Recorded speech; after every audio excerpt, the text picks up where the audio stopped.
Bonjour à toutes et à tous et bienvenue au sein de ce Viva Club. C'est le troisième Viva Club pour le troisième jour ici à Vivatech. Nous sommes sur le stand du groupe La Poste. Bienvenue, je suis Damien Douany et je suis très heureux de vous accueillir, comme on a fait ces 3 jours à 12h15, pour une demi-heure de conversation, de discussion tête à tête avec différentes personnes qui font le groupe La Poste et qui portent des initiatives. On a eu le président de Doca Post, on a eu hier Diane Abrahams qui nous a parlé de tout ce qui était innovation, de stratégie du groupe.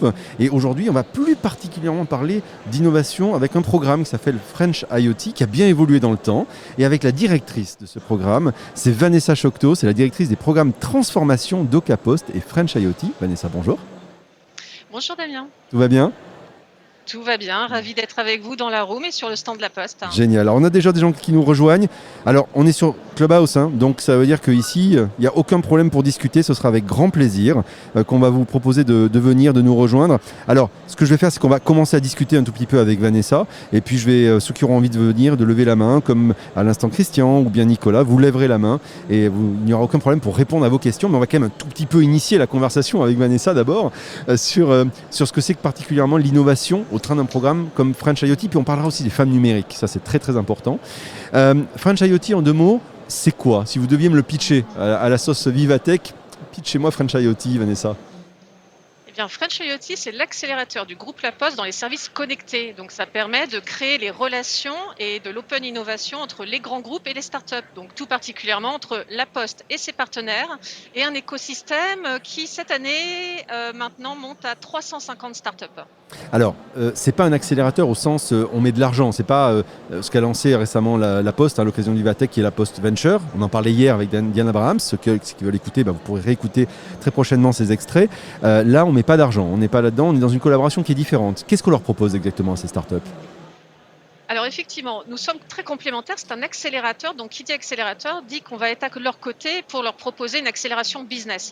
Donc, c'est un programme d'accompagnement de 8 mois. On va faire des masterclass, des bootcamps, des sessions de workshop, des ateliers. On triture dans tous les sens. C'est le 360 degrés de l'entrepreneur pour reprendre toutes les bases et pour être prêt au bout de 8 mois, pour être vraiment dans une phase de commercialisation intense. Donc, ça, c'est très important parce que pour nous, c'est avoir à nos côtés des startups qui, une fois accélérées, vont être robustes. Donc des startups qui effectivement vont pouvoir travailler en toute confiance avec nos directions achats, nos directions innovation, nos directions métiers. Oui, c'est ça. L'objectif, c'est quoi? C'est de les connecter avec les différentes entités de la Poste, avec d'autres entités, d'autres partenaires peut-être aussi? Exactement. En fait, avec cette accélération, tous les ans, on sélectionne à peu près une quinzaine de startups qui nous rejoignent. Elles bénéficient du programme pendant 8 mois et on ne décrochera pas, et les startups restent dans notre vivier, tant qu'on n'a pas créé ces relations. Donc des partenariats, certaines vont devenir des co-traitants, certaines vont devenir des sous-traitants de la Poste.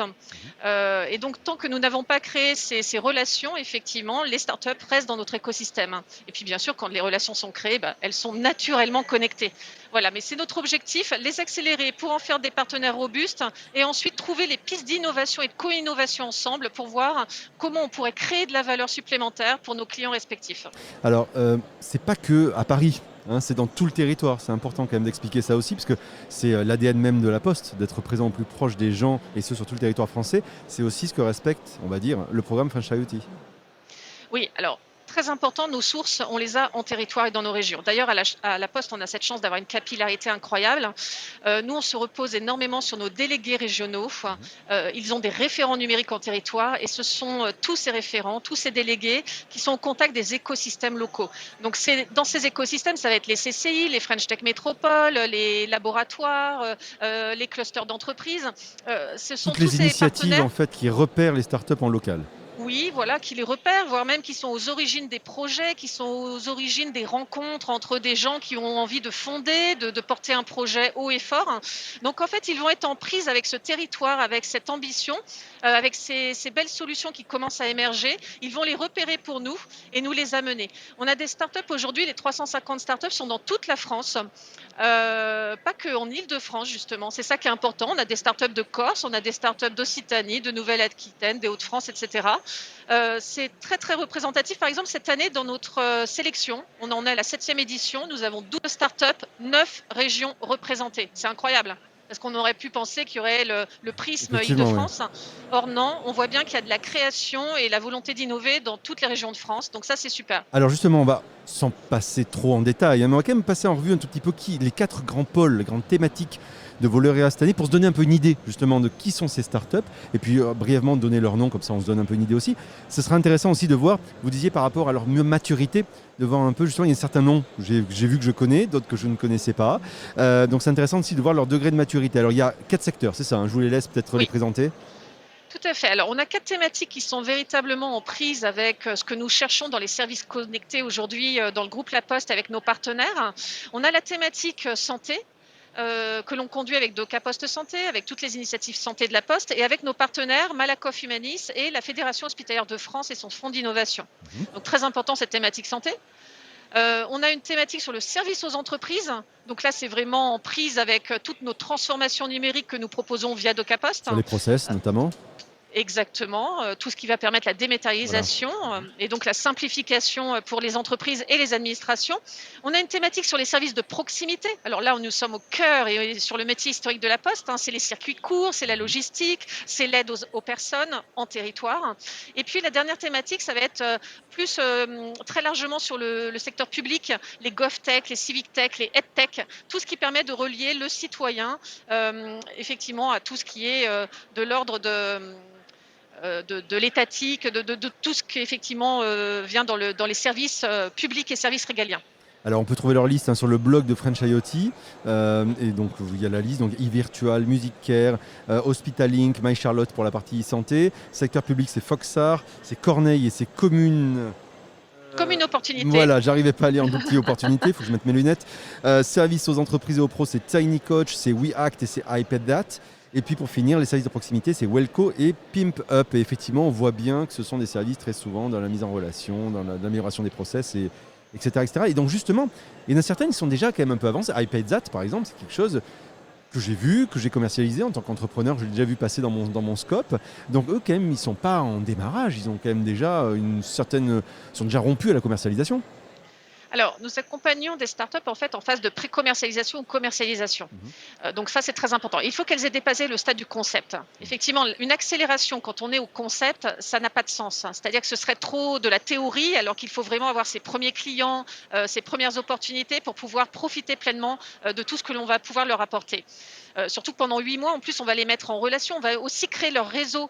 On va les mettre en relation avec des investisseurs à l'international, avec des incubateurs à l'international. Donc, très important pour eux d'avoir déjà une maturité.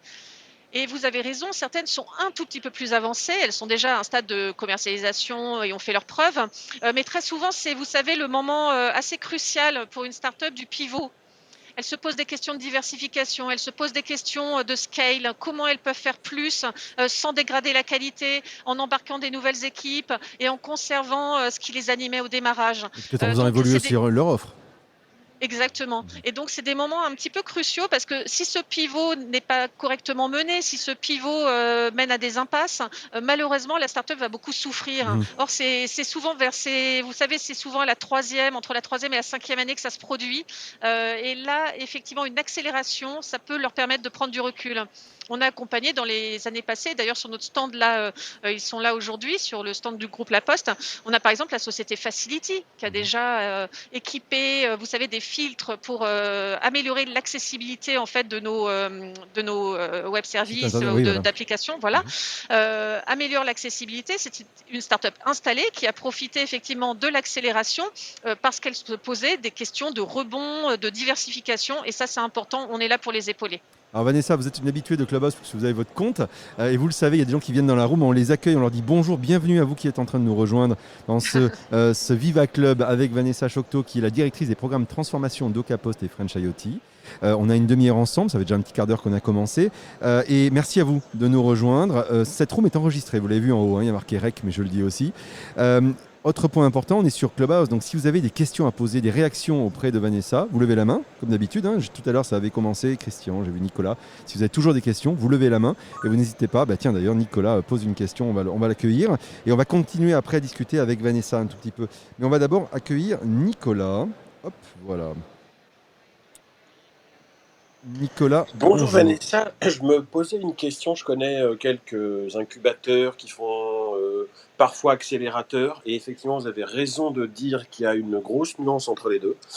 Est-ce que vous avez aussi fait des mariages? Je veux dire par là, deux startups qui finalement auraient tellement intérêt à avancer main dans la main parce que l'une est la solution B2B de l'autre qui est peut-être B2C. Ah, Merci excellente Nicolas. question. Merci, oui, Bah, excellente évidemment, c'est question. une excellente question, c'est la mienne. Vanessa.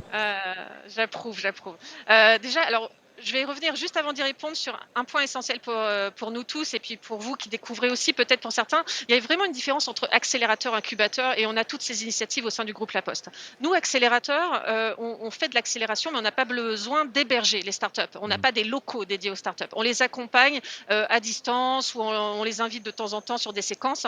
Et dans les services connectés, on n'a pas besoin d'être physiquement présent. Et ça, c'est très important. Et l'année dernière, on a fait des éditions 100% digitales. Mhm. Notre promotion 2020, malheureusement avec la crise, a été une promotion qui s'est faite en ligne. Donc l'accélération permet ça. L'incubateur, effectivement, héberge les startups et on en a besoin dans certaines thématiques qui sont un peu moins numériques où on a besoin de les avoir à nos côtés. Donc vous avez raison, déjà, il faut peut-être faire cette différence entre incubateur et accélérateur. Et pour répondre à votre question, alors oui, pas plus tard que l'année dernière, on a une start-up l'année dernière, WeSpeak, qui est une start-up, franchement, c'est une pépite. En fait, ils font de la signature vocale, c'est-à-dire que ça permet de consolider votre identité numérique par votre voix, parce qu'on ne le sait pas, mais dans la voix, on a quasiment une quarantaine de critères qui nous On permettent a un de peu nous une empreinte différencier. digitale mais C'est vocale. une empreinte, voilà, c'est une empreinte vocale. Et d'ailleurs, on parle aujourd'hui, Mhm. on a notre empreinte Tout vocale à fait. dans cette room. Et en fait, ils ont développé cette technologie, donc ils en sont au tout démarrage, WeSpeak, et on les a naturellement mis en relation avec une autre start-up de l'année précédente, Erudit, qui elle fait de la commande vocale hautement sécurisée. Donc vous voyez bien que les deux associés, ça peut Ils ont être du sens, très incroyable. clairement. Et effectivement, Erudit, par exemple, a déjà des clients, mais des clients au niveau du ministère de la Défense, des clients au niveau d'Airbus pour faire de la commande vocale dans des cockpits. Donc vous voyez que c'est ultra sécurisé, il faut que ce soit ultra pointu, il ne faut pas que la commande soit mal interprétée. Mhm. Donc c'est de la technologie de pointe et marié en plus avec l'empreinte vocale, ça ouvre des pistes et des cas d'usage incroyables. Donc oui, nous les mettons en relation. Généralement, il y a un esprit de corps, une vraie communauté qui se crée à chaque promotion. Comme elles passent beaucoup de jours ensemble, en ligne ou sur place, ça leur permet effectivement d'avoir beaucoup de coopération d'entraide entre elles. Elles se donnent des tuyaux, par exemple, pour faire des campagnes de crowdfunding, pour aller vers des investisseurs à impact, pour trouver des nouvelles façons de commercialiser. Donc déjà, entre elles, elles s'entraident. Et entre promotions, vu qu'elles ne se connaissent pas, elles sont en parallèle, en Mhm. fait, nous, on fait les matchings quand on trouve que ça a du sens et que ça va créer de la valeur supplémentaire. Donc, ça peut arriver de faire effectivement du Tinder de l'innovation. Euh, Oui. French, vous en gérez combien aujourd'hui dans votre portefeuille d'ailleurs? Alors en fait, on a 350 startups en portefeuille Mhm. et nous avons parmi ce portefeuille, parce que dedans nous avons également des startups qui sont encore à un stade assez early stage, donc elles n'ont pas été accélérées, mais nous les avons quand même, nous les regardons évoluer. L'année suivante, elles peuvent recandidater à être accélérées. Donc parmi ces 350, aujourd'hui, on a déjà accéléré 90. Alors, j'ai une autre question sur la durée, puisque la 330, vous disiez 90 que vous avez accéléré.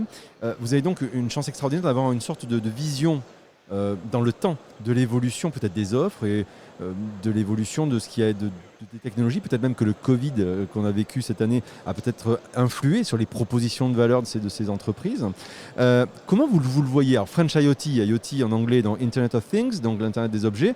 Quand on voit vos promotions aujourd'hui, j'ai pas l'impression que ce soit spécifiquement orienté objet, tel que peut-être c'était le début d'ailleurs du programme.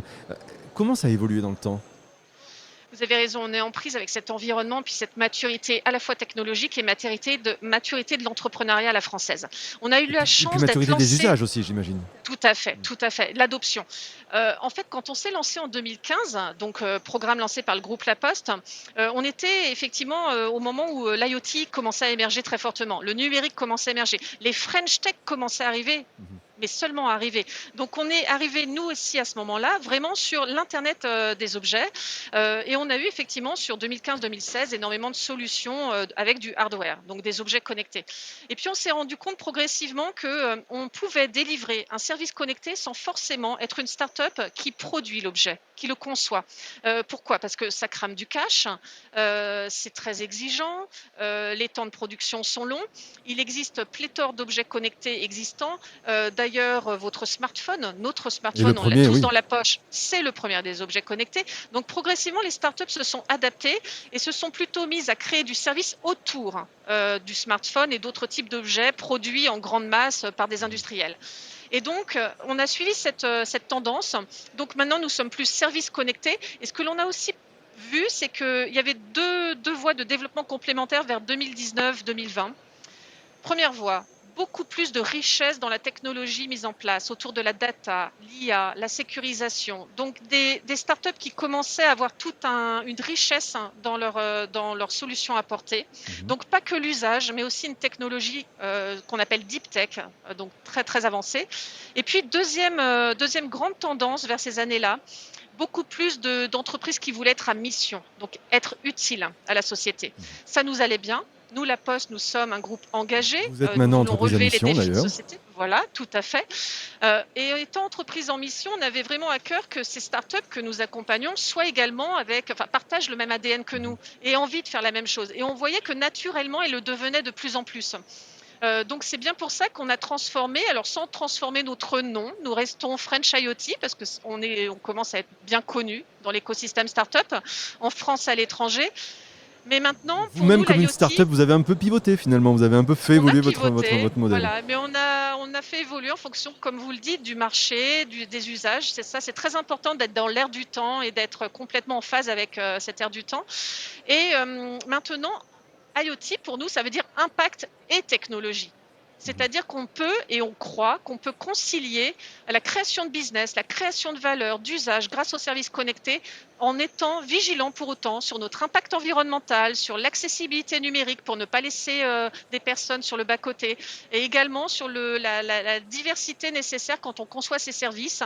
Il est très important de faire attention à cette diversité des points de vue pour concevoir des services qui servent à tous.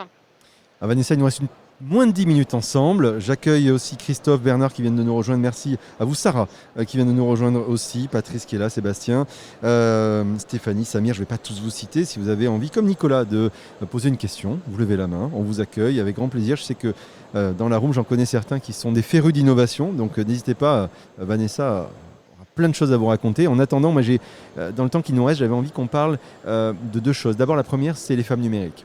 Puisqu'il n'y a pas que French IoT dans les différentes initiatives du groupe La Poste. Il y a notamment maintenant celle avec Femmes Numériques, qui n'est pas dans le cadre de French IoT, mais qui est une manière, et vous-même d'ailleurs, quand même, par contre, en termes d'impact, au sein de French IoT, vous êtes sensible et attentif justement à ces questions de parité. Donc, tout ce qui est autour des femmes numériques, comment est-ce qu'aujourd'hui vous le gérez, c'est quelque chose que vous prenez en compte ? Oui, ça c'est un point très important. Pourquoi ? Parce qu'on a constaté, comme on est un observatoire aussi de tendance, on a eu pas mal d'historiques sur toutes nos startups et on a constaté au bout de 3-4 ans que ça ne décollait toujours pas. On avait toujours une part représentative de femmes fondatrices qui était de l'ordre de 8 à 10% tous les ans. Bon, voilà, ça oscille entre 8 et 10. Et dans les équipes ? Parce qu'il n'y a pas que fondatrice. Et dans les équipes aussi. Non, même dans les équipes. Des équipes plutôt monolithiques, que j'ai tendance à dire monolithiques. Et effectivement, ça ne décollait pas, ça ne bougeait pas. Et puis, notre DGA en charge du numérique, Nathalie Collin, s'est dit non, il faut qu'on agisse. Elle a créé le programme Femmes du numérique. On va en reparler. Et justement, nous a aussi dit voyons comment bouger les choses dans French IoT. Donc, on s'est mis un objectif ambitieux. On l'a atteint. Donc, on l'a atteint l'année dernière, la parité. Donc, on est passé de 8% à 50% dans les lauréats de femmes entrepreneurs, donc des femmes qui sont au board, qui sont des associées, les fondatrices. Donc, c'est un saut assez impressionnant. Comment on passe de 10 à 50 ? Parce que ça donne un peu la sensation de quota, j'aime pas trop ce terme, où vous êtes vraiment allé chercher les gens. Pour répondre est-ce que vous avez une réponse à cet inconnu effectivement, qui dit mais pourquoi est-ce qu'il n'y a pas assez de femmes qui finalement, alors que quand finalement on cherche, on en trouve ? Oui. Alors vous avez raison. En fait, il y a beaucoup d'actions à mettre en place parce que ça se joue dès l'école, ça se joue dès les orientations, donc ça va être du très, très long terme pour, changer effectivement cette dynamique. Pour autant, ce que nous avons fait, c'est que nous avons dit: «Non, on peut très bien faire sans discrimination positive». C'était le pari. Mhm. Comment pouvons-nous mettre en place la parité sans discrimination positive? Et là, on s'est dit: «Bah, on va se reposer sur nos parties prenantes». On a des fabuleux écosystèmes en territoire, tous nos partenaires en territoire, on a des partenaires nationaux et donc, nous sommes allés taper à toutes les portes en disant: «Nous sommes persuadés qu'il y a des femmes». Alors malheureusement, par exemple, l'année dernière, on n'avait pas de salon, mais nous, quand on est sur les salons, on va aussi voir les startups et très souvent, en discutant, en creusant, on se rend compte que, le pitcher n'est pas forcément l'associé et que des fois l'associé, c'est une femme. Mhm. Donc, on avait besoin de ces salons et c'est comme ça, vous voyez, les premières années avec nos parties prenantes et les salons qu'on a réussi à découvrir des très beaux dossiers féminins. Pourquoi? Parce que les femmes n'avaient pas tendance à candidater naturellement. Donc il faut aller les chercher. C'est fou quand même. Enfin, je veux dire, c'est pas la première fois que j'entends ça. Et c'est quand même hallucinant de voir que les femmes ne se mettent pas forcément devant. Oui, c'est peut-être culturel. Et moi, je le constate aussi. Alors, au moment de la sélection, bien sûr, on va être très vigilant. On va regarder effectivement si on a suffisamment de dossiers. Cette année, on a reçu énormément de dossiers. Et sachez que dès qu'on a reçu les dossiers, on avait déjà 46% de dossiers avec femmes fondatrices. Mhm. Incroyable Incroyable, d'avoir effectivement. Ouais. spontanément, voilà. Et là, pour le coup, vous ne faites plus de discrimination. Oui, bien sûr. On a le choix, on a le choix. Et ça, c'est formidable. Et on a sélectionné 12 fabuleux dossiers. Donc, il faut aller les chercher. Et ce qu'on fait aussi, c'est qu'il faut changer aussi la façon de voir les choses sur le long terme. Donc, dans l'accélération, quand on fait intervenir des personnes, nos intervenants, ce sont des intervenants et des intervenantes. Voire même, on casse les codes. On fait intervenir un homme dans la communication, on fait intervenir une femme sur la masse production et la levée de fonds. Vous voyez, on casse les codes. Et ça, c'est intéressant parce qu'on voit maintenant un changement de Une cap. réflexion, oui. Il y a voilà, une inflexion forte. Il y a des start-upers, hommes, qui viennent nous voir et qui nous disent: «Mais génial, moi j'avais envie de recruter plus de femmes dans mes équipes et ça y est, maintenant j'y arrive». Donc on sent qu'il y a un Il y changement a un frémissement. un frémissement qui se fait aussi dans le mix des équipes. Vous en parliez tout à l'heure. Donc voilà, mais il faut agir à tous les niveaux. Sélection, aller les chercher, les mettre sur le devant de la scène, leur proposer de candidater et puis ensuite continuer à faire toujours une représentation paritaire parce que progressivement ça s'ancre. Et en essayant de faire en sorte que les femmes ne soient uniquement pas sur la RH ou la com, comme très souvent on le voit, et puis être comme sur le produit, comme product owner, ou bien pourquoi pas cofondatrice, ou même sur la tech, puisqu'après tout, Tout à pourquoi pas. fait. Il nous reste quelques minutes ensemble. Euh, J'aimerais peut-être pour finir, là on a beaucoup parlé de la poste, de French IoT vers les startups. Tout ce que vous apprenez des startups, comment vous le ramenez pour transformer l'entreprise de l'intérieur? Quel est le process inverse, si on peut dire? Qu'est-ce que vous en retirez? Alors vous avez dit déjà tout à l'heure que certaines startups travaillaient avec après le groupe La Poste. Vous avez donné des exemples hein, pour faire en sorte donc, d'améliorer vos propres produits. Comment on améliore aussi, comment on arrive à changer, au-delà des produits, peut-être la mentalité, la culture? Comment on transforme tout ça? Alors effectivement, très souvent on se dit c'est le grand groupe qui apporte à la start-up. On leur apporte l'accompagnement, la visibilité sur les stands. Il y a un bruit soudain, c'est pas de chez nous, c'est à côté. Ouais. Parce qu'il y a beaucoup de monde ici, parce qu'il y a beau avoir moins de monde à Vivatech, qui aime du monde et les stands font du bruit des fois autour de nous. Donc il y a quelqu'un qui fait des essais sonores, donc voilà, c'est ce qu'on vient d'entendre. Vous disiez Vanessa? Oui, on leur apporte beaucoup de visibilité en tant que grand groupe et on se dit que c'est souvent le grand groupe qui apporte à la petite pousse. En fait, on a aussi à apprendre d'elles. Elles ont énormément d'agilité, elles ont des nouvelles méthodes dans leur façon de commercialiser, dans leur façon d'intégrer le client, d'être beaucoup dans des boucles d'itération avec lui, l'associer en permanence, faire les tests d'usage. Ce sont des approches radicalement différentes. Elles sont plus beaucoup sur les réseaux sociaux, sur les nouvelles façons de communiquer. Et donc, comment fait-on? Alors, on s'en sert effectivement, et c'est vraiment une réciprocité dans la relation que l'on a avec les startups. Déjà, nous, on intègre dans nos sélections des experts internes, des doca postiers, des postières qui vont venir sélectionner les startups. Rien de mieux pour comprendre la transformation numérique que de venir à une demi-journée de sélection de startups. Parce qu'on découvre des startups de tous les univers, des technologies hors normes. Donc ça, progressivement, ça fait la pédagogie et la transformation numérique et ça aide à notre transformation propre numérique, La Poste. Donc ça, c'est déjà la première chose. Et ensuite, effectivement, moi, je m'occupe également de programmes transformation. Je suis beaucoup sur le test and learn. J'ai envie, à un moment donné, de tester en interne une nouvelle solution pour, par exemple, faire du e-doing, ne plus apprendre traditionnellement avec de la formation à distance, du e-learning ou de la formation en salle. Et on avait l'année dernière une startup accélérée 50, fondée par Alexia, qui permet de faire du e-doing, c'est-à-dire que vous faites des challenges à la semaine et je dis, moi, cette semaine, je veux travailler mes feedbacks à mes équipes. Eh bien, je vais recevoir des petites notifs qui vont me dire, bah voilà, tel jour, Vanessa, va falloir que tu t'y mettes, il faut que tu fasses un feedback. Voilà. Et ça, c'est très intéressant de mettre en place les expérimentations, d'avoir les retours et de progressivement faire changer les usages et les adoptions. Et cette année, on a hâte de pouvoir tester, et je pense qu'on le fera. Il y a Tiny Coaching qui va aussi nous aider Mais en qui permet de faire pédagogie. des petites formations assez rapides sur forme de quiz, quelque chose comme ça. Exactement, Ouais. parce qu'on a besoin d'accéder, où que l'on soit, dans le métro, au travail, etc., à ces formes d'apprentissage. Ce sont des nouvelles formes d'apprentissage et c'est génial. Donc voilà, on associe beaucoup à notre programme d'accompagnement, à notre sélection, pour que les personnes progressivement voient comment les startups travaillent. Et inversement, on fait tester leurs produits par nos équipes. Et même nos équipes aussi peuvent devenir des mentors. L'année dernière, on a nos équipes marketing de Caposte qui ont mentoré une start-up sur comment aller vers le marché des collectivités. Donc, et la start-up elle-même a donné son retour d'usage de ses premiers clients. Donc vous voyez, on apprend beaucoup ensemble et on grandit ensemble. Merci beaucoup pour tous ces enseignements, Vanessa, autour de l'innovation et les programmes d'innovation et tout ce que vous en retirez. Si vous avez envie de poser une question, c'est la dernière chance. C'est maintenant que ça se passe. Il faut lever la main maintenant. Sinon, on va laisser Vanessa. Voilà, Bernard Fontaine nous rejoint. Bonjour Bernard. Bonjour, ça va bien Damien? Oui, ça va très bien, merci. Bernard, tu avais une question pour Vanessa. Oui, c'est une question simple à Vanessa, étant donné que la Poste n'est quand même pas une entreprise comme une autre, puisque certes une société anonyme, mais c'est une société anonyme qui est détenue par la Caisse des dépôts, je crois, et par l'État. Donc moi, ce que j'aimerais savoir, c'est quelle obligation de résultat, compte tenu que cet argent qui est investi dans les startups est un argent public, Vanessa a comme obligation de résultat par rapport au choix des startups. En gros, le bilan qui a été fait sur ces dernières années et sur ce qui est projeté sur le court terme, quelle obligation de résultat dans l'investissement de fonds publics de la Poste sur ces différentes initiatives, parce qu'on est bien entendu dans un cas totalement différent d'un Xavier Niel ou de je ne sais trop quel investisseur qui investit son propre argent. Très bien, merci beaucoup Bernard pour la question. Ce sera la dernière. Vanessa.